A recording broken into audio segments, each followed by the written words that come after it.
Warahmatullahi wabarakatuh. Salam sejahtera untuk kita semua. Apa kabar anak-anak semua?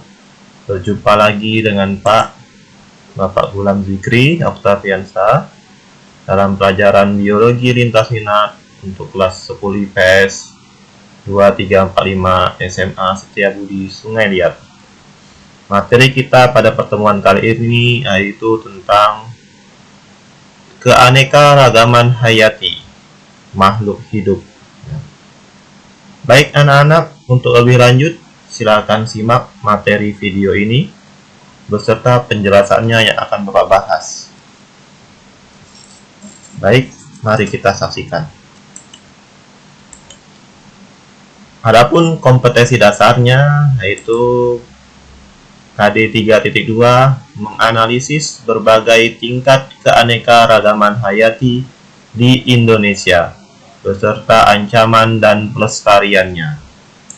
Adapun tujuan pembelajaran pada pertemuan kali ini yaitu peserta didik dapat menjelaskan tentang keanekaragaman gen, jenis, dan ekosistem. Peserta didik dapat menjelaskan contoh keanekaragaman hayati Indonesia baik tingkat gen, jenis, ataupun ekosistem. Peserta didik mengamati melalui literatur upaya pelestarian keanekaragaman hayati di Indonesia, serta peserta didik dapat mengumpulkan data melalui pengamatan objek nyata upaya pelestarian keanekaragaman hayati di Indonesia. Baik anak-anak, kita lanjut.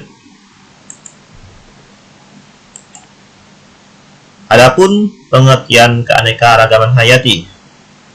Di sini adapun pengertiannya yaitu keanekaragaman hayati atau kita kenal dengan istilah biodiversitas atau dalam bahasa Inggrisnya adalah biodiversity, yaitu keberagaman makhluk hidup berdasarkan perbedaan ciri yang dapat diketahui melalui observasi atau pengamatan.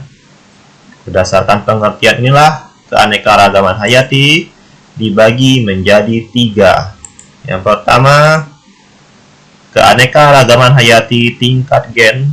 Yang kedua, keanekaragaman hayati tingkat spesies. Dan yang terakhir, yang ketiga yaitu keanekaragaman hayati tingkat ekosistem. Untuk lebih jelas, di sini akan Bapak jelaskan satu persatu. Baik, yang pertama, keanekaragaman tingkat gen. Ini terjadi karena keanekaragaman susunan gen yang dikendalikan oleh gen di dalam kromosom makhluk hidup itu sendiri. Kemudian, sehingga memunculkan variasi antar individu dalam spesies atau satu jenis. Sehingga muncullah istilah varietas untuk tumbuhan dan ras untuk hewan. Dan akhirnya menyebabkan tidak ada individu yang sama persis. Sebagai contoh di sini, kita kasih contohnya yaitu contoh keanekaragaman gen pada tumbuhan. Lihat di sini ada beberapa jenis bunga dengan warna-warni. Di sini Bapak ambil adalah bunga mawar, yaitu nama ilmiahnya adalah Rosa canina. Di sini bunga mawar ini dalam satu spesiesnya terdiri dari beberapa warna ya. Ada yang warna merah, ada yang warna merah muda atau pink, dan ada yang berwarna putih. Inilah salah satu contoh keanekaragaman gen pada tumbuhan. Ada juga hasil ini diakibatkan oleh peristiwa hibridisasi atau domestikasi, atau nama lainnya adalah perkawinan silang ya. Berikutnya contoh keanekaragaman gen pada hewan. Di sini Bapak ambil yaitu kucing ya, atau nama ilmiahnya adalah Felis catus. Di sini ada 4 kucing dengan warna yang berbeda-beda, ada yang warna coklat, orange, putih kelabu, dan kelabu dominannya berwarna putih, ada juga sebagian putih ini. Jadi kucing dalam satu spesies ini bisa menghasilkan beberapa warna ya. Ada juga contoh keanekaragaman gen pada manusia. Silakan lihat gambar ini ya, dua wanita ini. Kita lihat berikutnya, temukan perbedaan ciri antara kedua wanita di atas.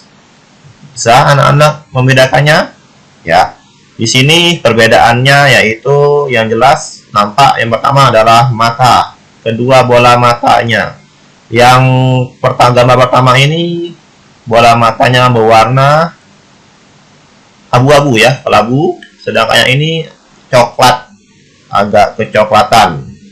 Dan yang kedua, apa perbedaannya? Tentu saja rambut ya. Satu agak ikal ya, berwarna merah, dan satu hitam panjang ya. Itulah, dari manusia juga terdapat perbedaan ya, keanekaragaman gennya. Oke. Berikutnya, keanekaragaman gen pada tingkat spesies atau jenis ya. Setiap jenis terbentuk atas pengaruh kandungan genetik dengan habitatnya atau tempat tinggalnya. Jadi mengakibatkanlah terjadinya keanekaragaman tingkat spesies. Jadi Bapak ulangi lagi, setiap spesies terbentuk atas pengaruh kandungan genetik dengan habitat atau tempat tinggalnya. Pengaruhi jadi ya. Kemudian sehingga menunjukkan adanya jumlah dan variasi jenis organisme. Contoh di sini, contoh keanekaragaman jenis pada suku atau famili Arecaceae, yaitu kelompok palem. Di sini kelompok palem terdiri dari beberapa macam. Ada yang namanya aren, Arenga pinnata, habitatnya di pegunungan. Kelapa, Cocos nucifera, habitatnya di pantai.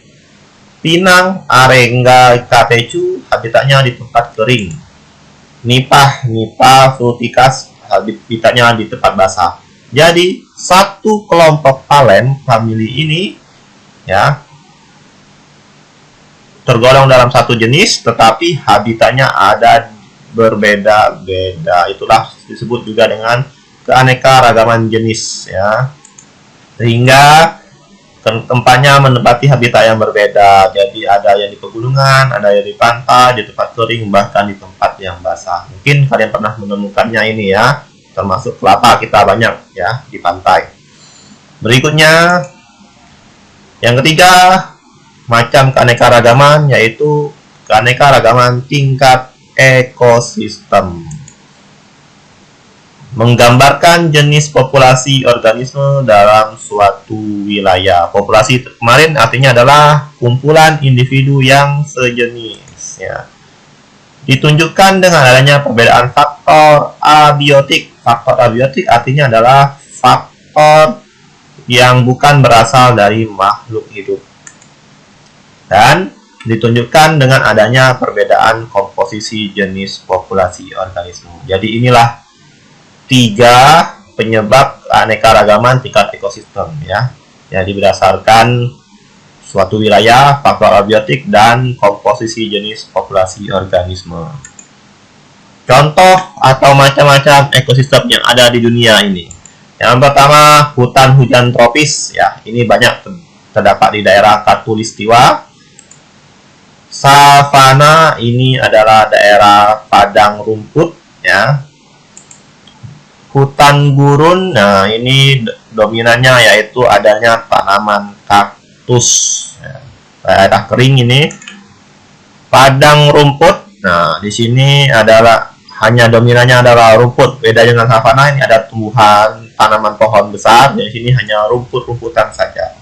Di sini ada terlihat dominasinya adalah hewan pemakan rumput. Salah satunya adalah bison ya. Berikutnya lanjutannya hutan deciduous atau hutan gugur ya, banyak terdapat di daerah utara ya.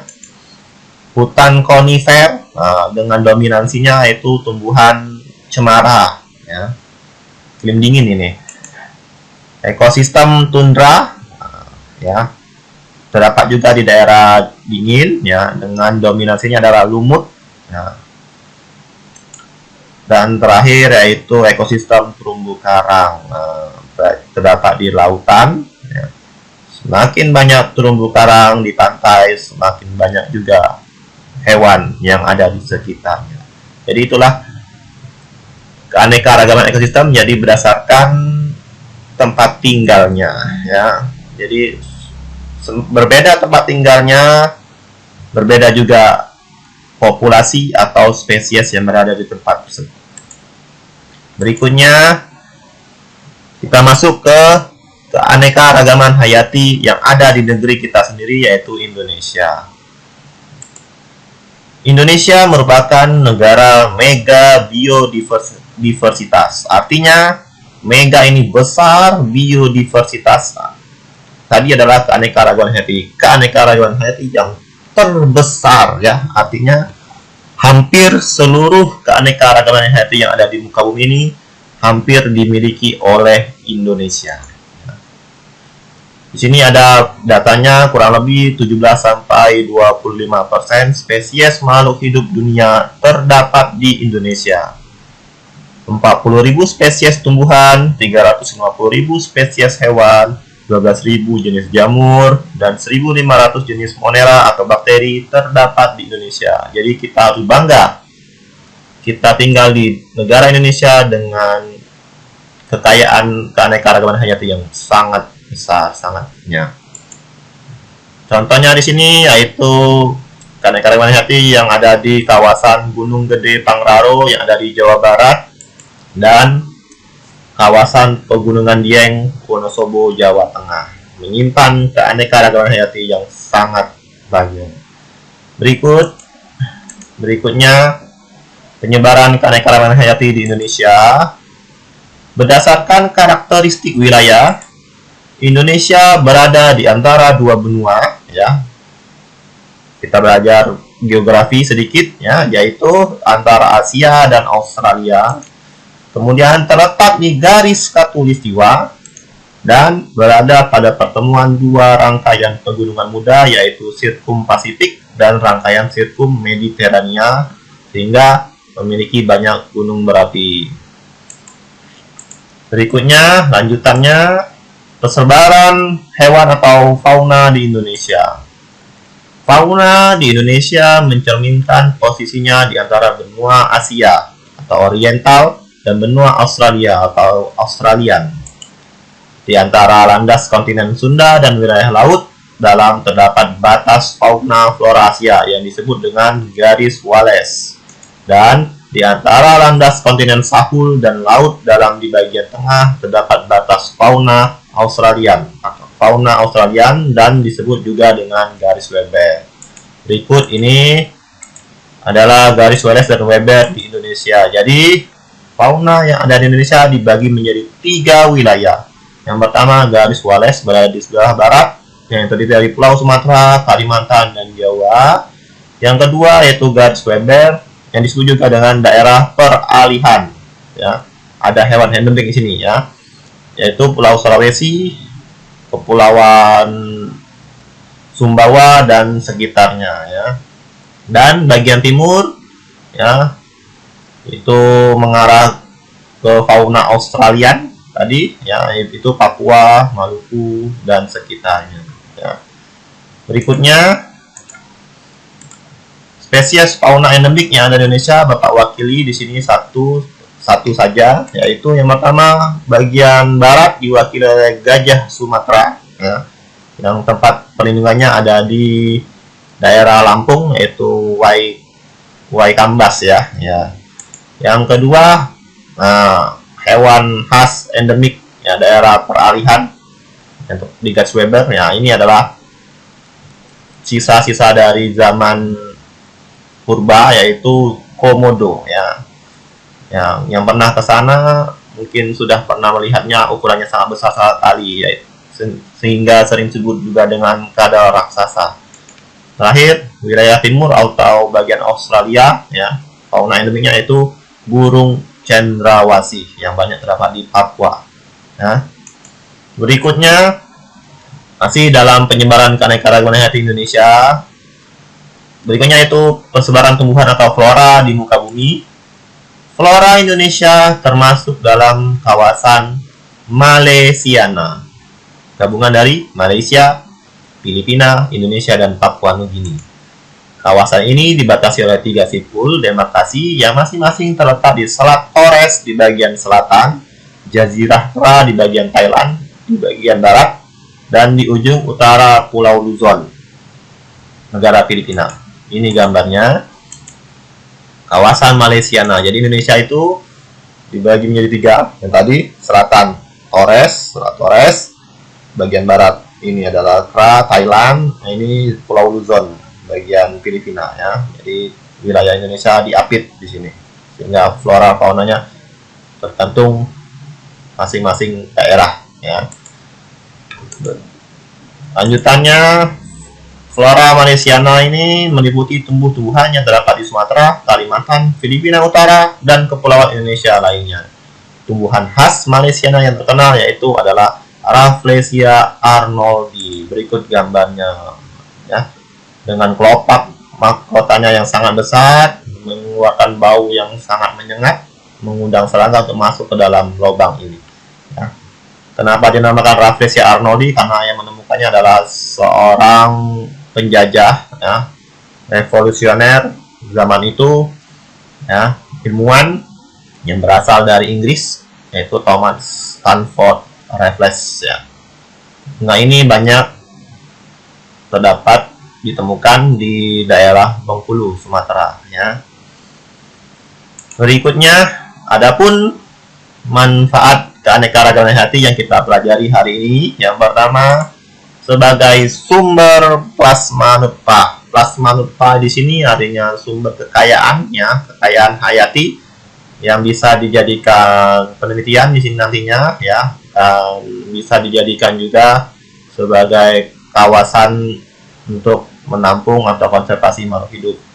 Kemudian manfaat berikutnya yaitu produktivitas ekosistem meningkat, perlindungan air dan tanah tentunya bermanfaat nantinya untuk manusia.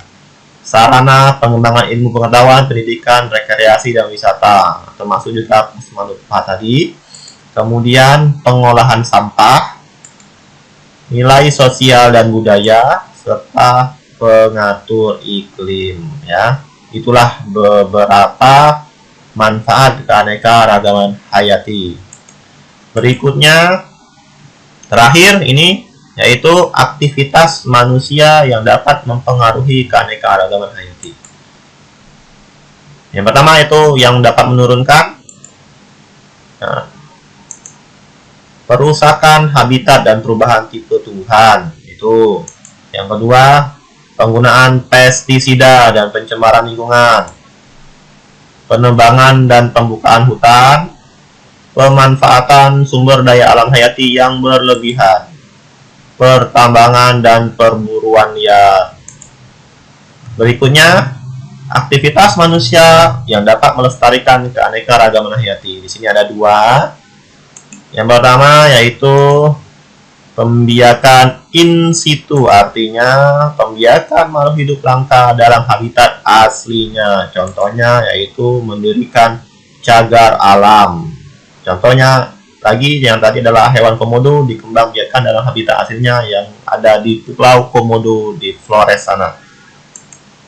Dan yang kedua, aktivitas manusia yang melestarikan keanekaragaman hayati yaitu pembiakan ex situ, artinya pembiakan makhluk hidup langka di luar habitat aslinya. Contohnya adalah penangkaran hewan di kebun binatang ya. Demikian anak-anak penjelasan materi mengenai pertemuan ini ya. Sebagai evaluasi nantinya Bapak akan berikan soal penugasan individu ya masing-masing tentang materi ini, dan nanti akan Bapak bagikan melalui WA grup kelas biologi masing-masing ya. Nanti Anda silakan baca saja petunjuk soal nantinya.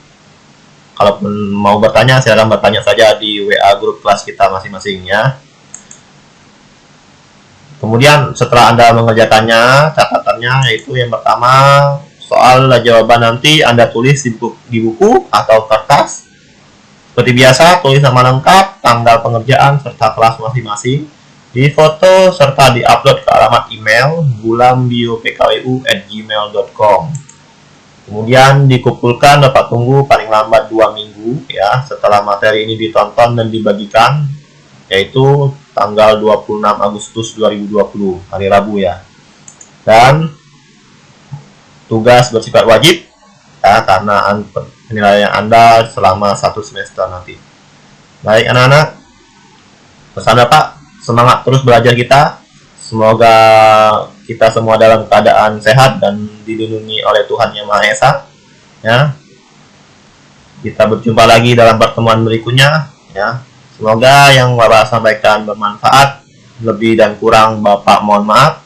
Sekian dan terima kasih. Bapak akhiri. Wassalamualaikum warahmatullahi wabarakatuh. Salam sejahtera untuk kita semua.